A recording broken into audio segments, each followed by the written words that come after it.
সকালবেলায় ঘুম থেকে উঠেই যদি আপনার মাথায় প্রথম যে প্রশ্ন আসে তা হয়, এক কাপ চা না হলে চলবে না, তাহলে একটু থামুন।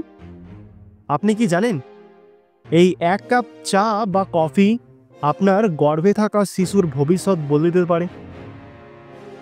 আজকের ভিডিওতে আমরা জানব গর্ভাবস্থায় চা ও কফি কি নিরাপদ, বিশেষজ্ঞরা কি বলেন, এবং শেষে থাকছে একটা গুরুত্বপূর্ণ বাস্তব গল্প যা প্রতিটি হবু মায়ের দেখা উচিত। ভুল সিদ্ধান্ত হতে পারে ভয়াবহ, কিন্তু সঠিক তথ্য আপনার ও আপনার শিশুর জীবনের নিরাপত্তা নিশ্চিত করতে পারে। থাকুন আমাদের সঙ্গে ভিডিওর একেবারে শেষ পর্যন্ত, কারণ মাঝখানে বাদ পড়লে আপনি মিস করবেন এমন একটা পরামর্শ যা নতুন মায়েদের লাইফ চেঞ্জিং হতে পারে। মিতালি একজন হবু মা। প্রতিদিন সকালবেলায় চা পান করা তার অভ্যাস। কিন্তু হঠাৎ একদিন গর্ভাবস্থায় পরীক্ষায় কিছু অস্বাভাবিকতা ধরা পড়ে। ডাক্তার বলেন, আপনার ক্যাফেইনের পরিমাণটা একটু বেশি হয়ে যাচ্ছে। গবেষণায় দেখা গেছে অতিরিক্ত ক্যাফেইন, অর্থাৎ দিনে 200 মিলিগ্রামের বেশি, গর্ভপাত, শিশুর কম ওজন, এমনকি বিকাশজনিত সমস্যার কারণ হতে পারে। এক কাপ চায়ে থাকে প্রায় 30 থেকে 50 মিলিগ্রাম ক্যাফেইন, আর এক কাপ কফিতে প্রায় 95 থেকে 100 মিলিগ্রাম। ভাবুন তো, দিনে আপনি কত কাপ চা পান করছেন? একটা ছোট কাপ এমন কী বা ক্ষতি করতে পারে? এই চিন্তাটাই হতে পারে সবথেকে বড় ভুল। আর হ্যাঁ, যদি আপনি ভাবেন ডিক্যাফ কফি তো আছেই, তাহলে জেনে রাখুন ডিক্যাফেও কিছুটা ক্যাফেইন থেকেই যায়। বিশ্ব স্বাস্থ্য সংস্থা মানে WHO, আমেরিকান কলেজ অফ অ্যাবস্টেটিশিয়ান্সের মতে দিনে সর্বোচ্চ 200 মিলিগ্রাম ক্যাফেইন নিরাপদ বলে ধরা হয়। কিন্তু গর্ভাবস্থায় প্রতিটি দেহ একই রকম প্রতিক্রিয়া দেয়। সমাধান কি? দিনে এক কাপ চা অথবা হালকা কফি, তাও চিকিৎসকের অনুমতি নিয়ে।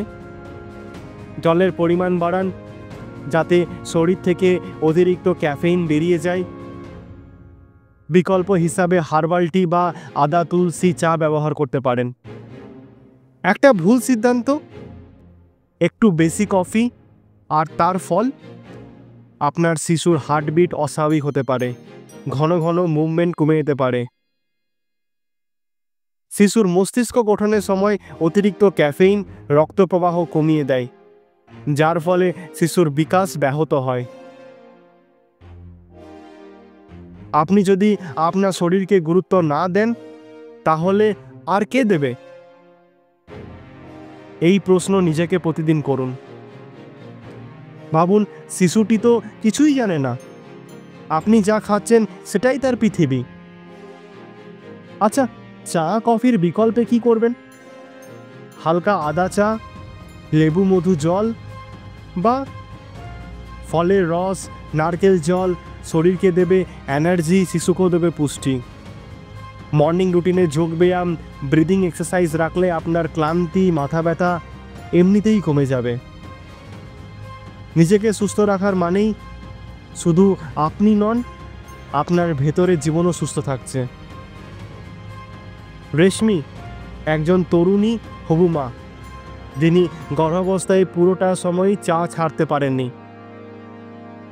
সন্তান জন্মানোর পর দেখা যায় তার শিশুর নিউরো ডেভেলপমেন্টে কিছুটা ধীর গতির। ডাক্তার বলেন এটা হয়তো অতিরিক্ত ক্যাফেইনের প্রভাব। এই ঘটনাটা আমাদের শেখায় প্রথম দিকে কিছুই বোঝা যায় না, কিন্তু ক্ষতিটা ধীরে ধীরে সামনে আসে। কিন্তু ভালো খবর কি জানেন? যেসব মায়েরা নিয়ম মেনে চলে তারা সাধারণত সুস্থ সন্তান জন্ম দেন। আপনার সচেতনতা শিশুর ভবিষ্যতের ভিত্তি তৈরি করতে পারে। তাহলে সংক্ষেপে বলি, দিনে এক কাপ চা বা কফি ঠিক আছে, বিকল্প খুঁজুন, যেমন হার্বাল টি। চিকিৎসকের পরামর্শ ছাড়া বেশি কিছু খাবেন না। আপনার সিদ্ধান্তই আপনার শিশুর ভবিষ্যৎ। কিন্তু আপনার জন্য একটা প্রশ্ন রইল, আপনার প্রতিদিনের অন্য যেসব খাবার আপনি নির্দ্বিধায় খাচ্ছেন তার মধ্যে এমন কিছু আছে কি যা শিশুর জন্য ক্ষতিকর? এই প্রশ্নের উত্তর আমরা জানবো আমাদের পরবর্তী ভিডিওতে। গর্ভাবস্থায় বিপজ্জনক 5টি খাবার। এই ভিডিওটি ভালো লাগলে একটা লাইক দিন, কমেন্টে লিখুন আপনার কি অভিজ্ঞতা হয়েছে চা কফি নিয়ে, আর ভিডিওটি শেয়ার করুন যেন আরেকজন মা ভুল না করেন। সাবস্ক্রাইব করুন, কারণ আপনি যদি সচেতন থাকেন আপনার শিশুও সুস্থ থাকবে। ধন্যবাদ।